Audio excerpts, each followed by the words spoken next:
سلام. باعث افتخار منه که امروز خدمت شما هستم تا چند تا از ایده هامو باهاتون در میون بذارم. میخوام بهتون بگم که من نور امیدو در زندگی خودم دیدم. چند نفرتون تا حالا توی زندگی ناامید شدین؟ لطفاً دستتون رو ببرین بالا. چند نفر از شما تجربیات بدی داشتین؟ چند نفر از شما کارتون رو از دست دادین؟ خب، قراره به شما بگم که چطور از این همه سختی و مشکلات زندگی نجات پیدا کنین.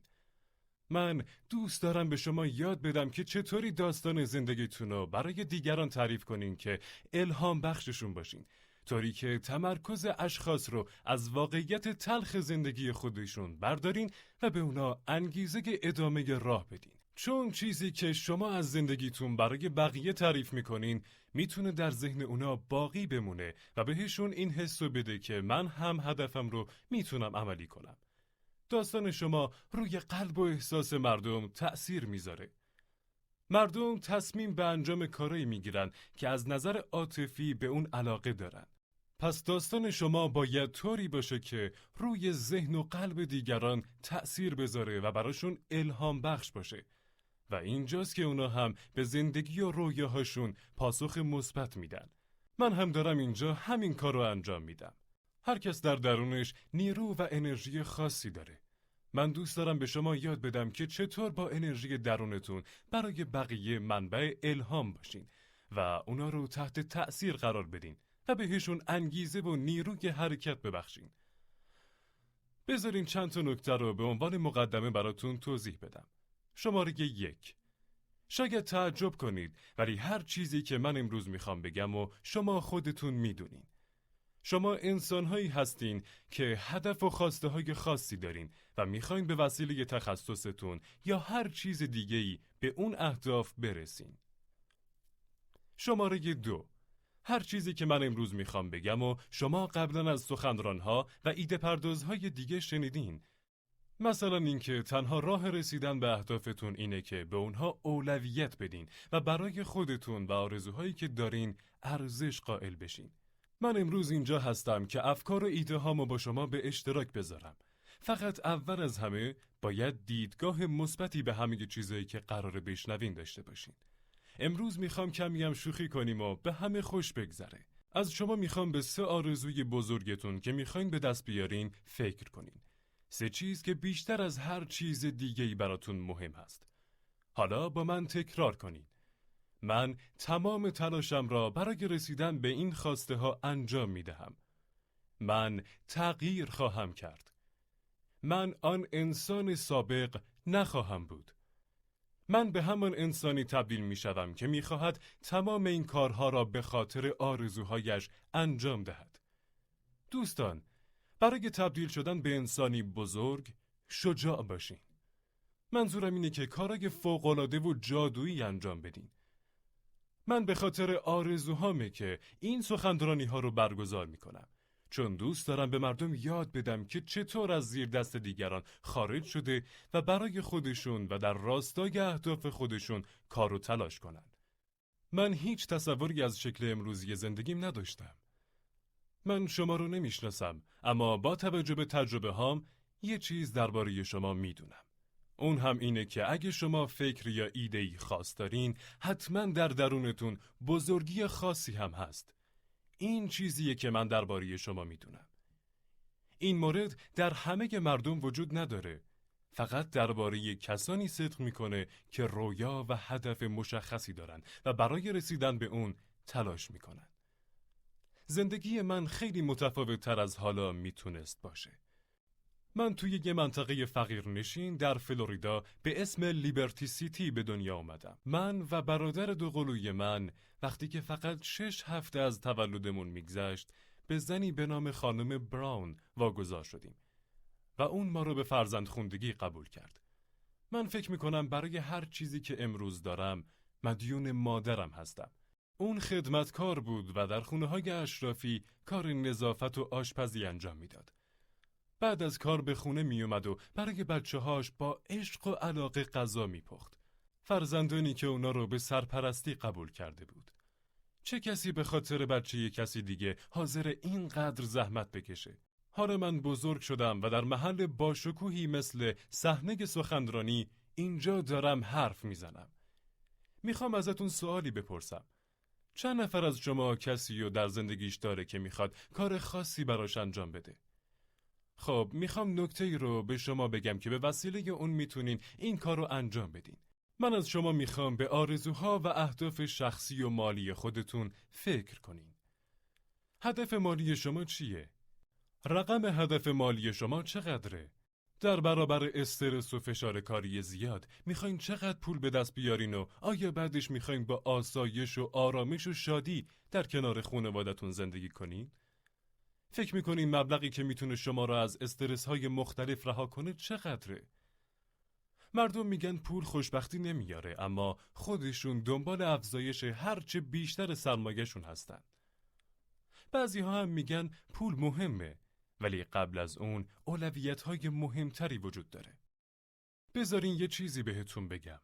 هر چقدر پول بیشتری داشته باشین، در نظر همسرتون جذابتر میشین.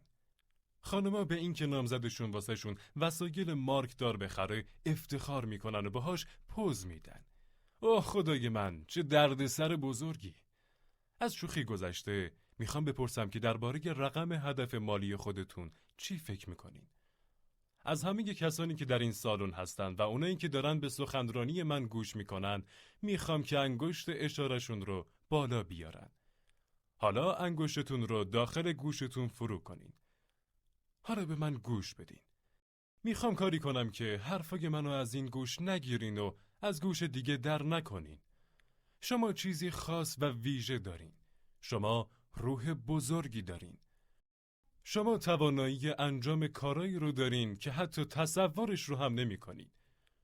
شما ایده های میلیون دلاری در خودتون دارین. مردم به حرف شما گوش خواهند داد. شما پیشرفت می کنین. با خانوادتون شاد و در آرامش زندگی می کنین. شما دیگه هیچ استرس و فشار مالی نخواهید داشت. شما موفقیت رو در دی ان ای خودتون دارین. شما آفریده شدید که موفق بشید. حالا انگشتتون رو از گوشتون بیارین بیرون و هر چی از اون گوش شنیدید رو از این گوش بیرون کنید. در همین حین که به اهداف مالی خودتون فکر میکنین به داستان من هم توجه کنید. این تصویر نقطه شروع منو نشون میده. این تصویر رو به شما نشون میدم چون میخوام شما چیزی رو با من تکرار کنید. با تمام وجود بعد از من این کلمات رو تکرار کنید. مهم نیست از کجا شروع میکنی. مهم اینه که به چه سمتی حرکت میکنی و به کجا میری. چیزی در شما وجود داره که به دنبال موفقیته و شما رو برای پیدا کردن راه درست به اینجا کشونده. چیزی در شما هست که میگه موفقیت منتظر منه. چیزی در شما هست که میگه من در مسیر رسیدن به زندگی ایدئالم هستم.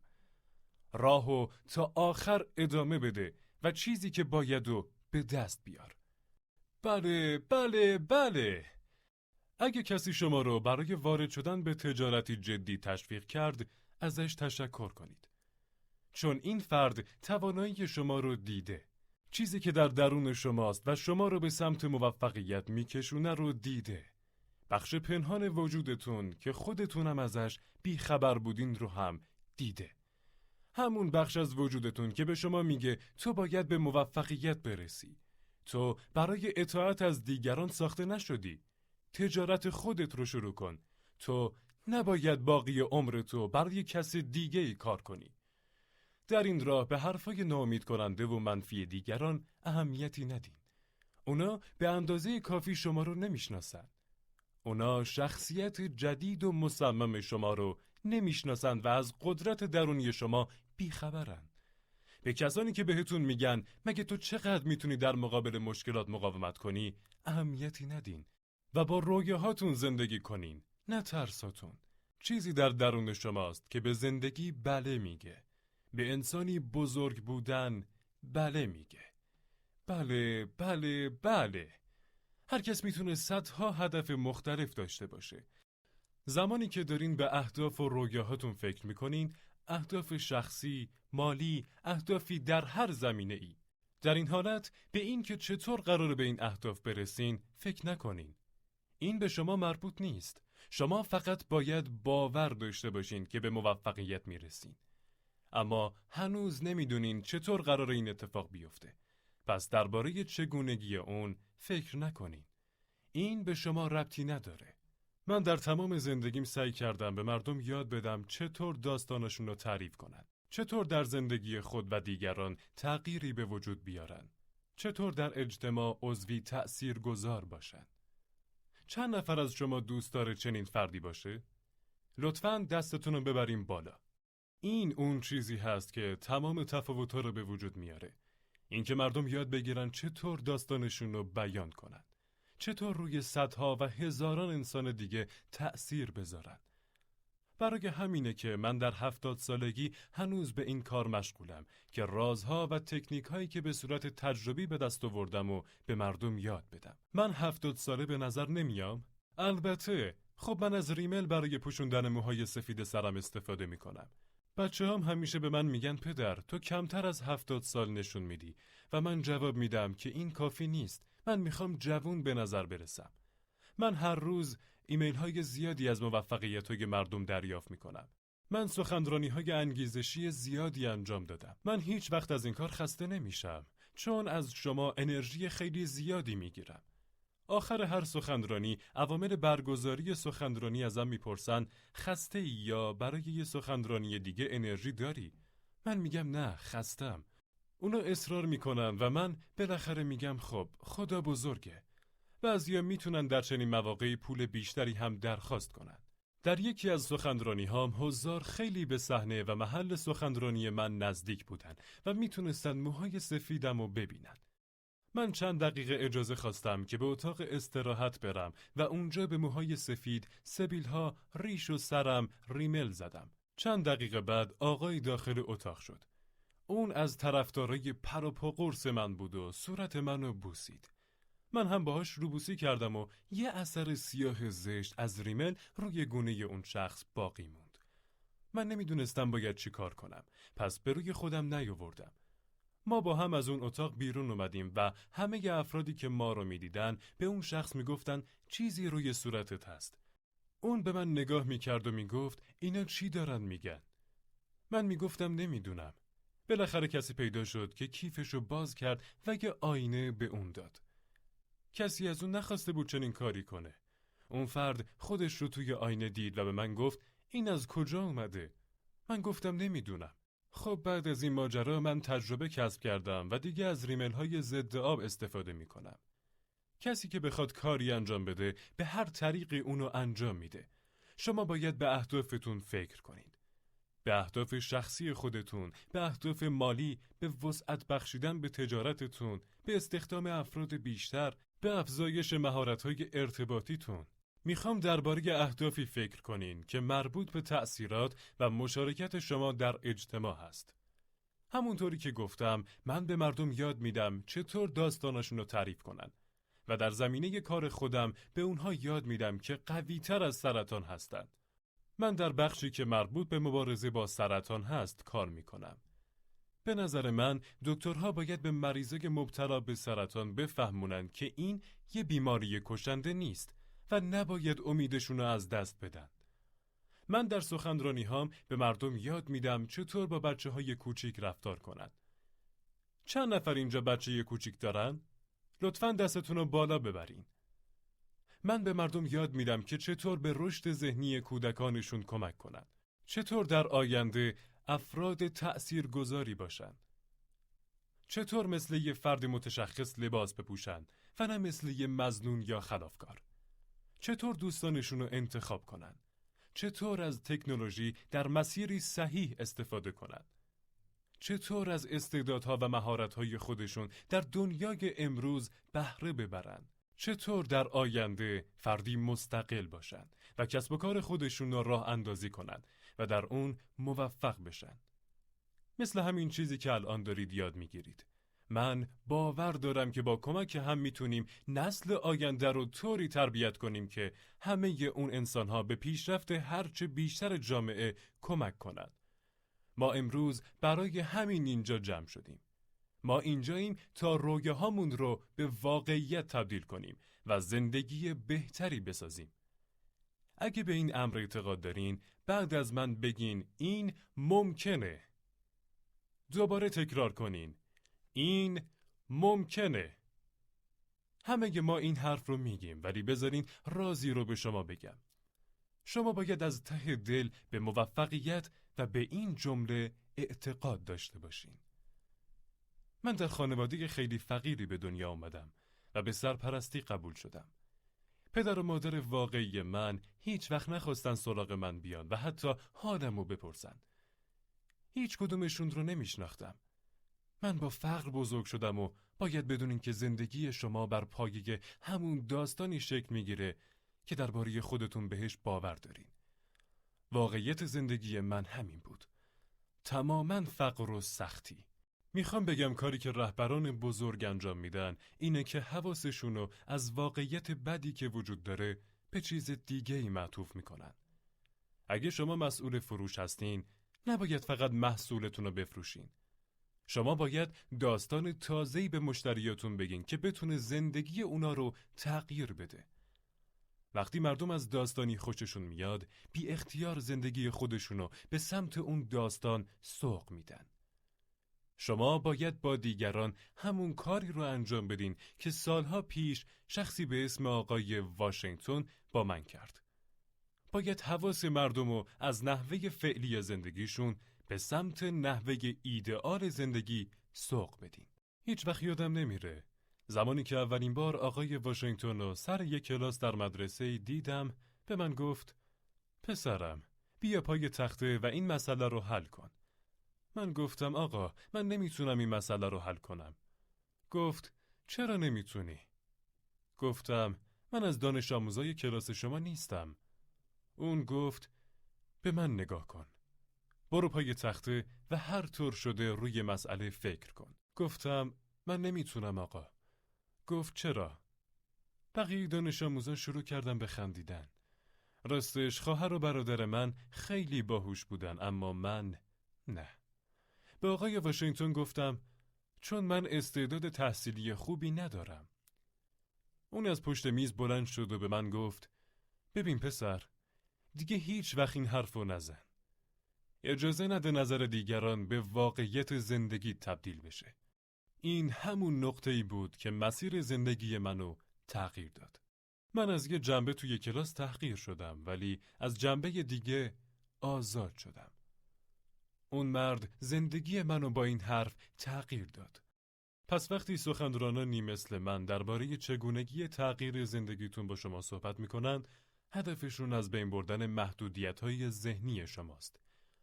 شما باید از مرز محدودیت‌ها عبور کنین و اصطلاحاً به الهام برسین.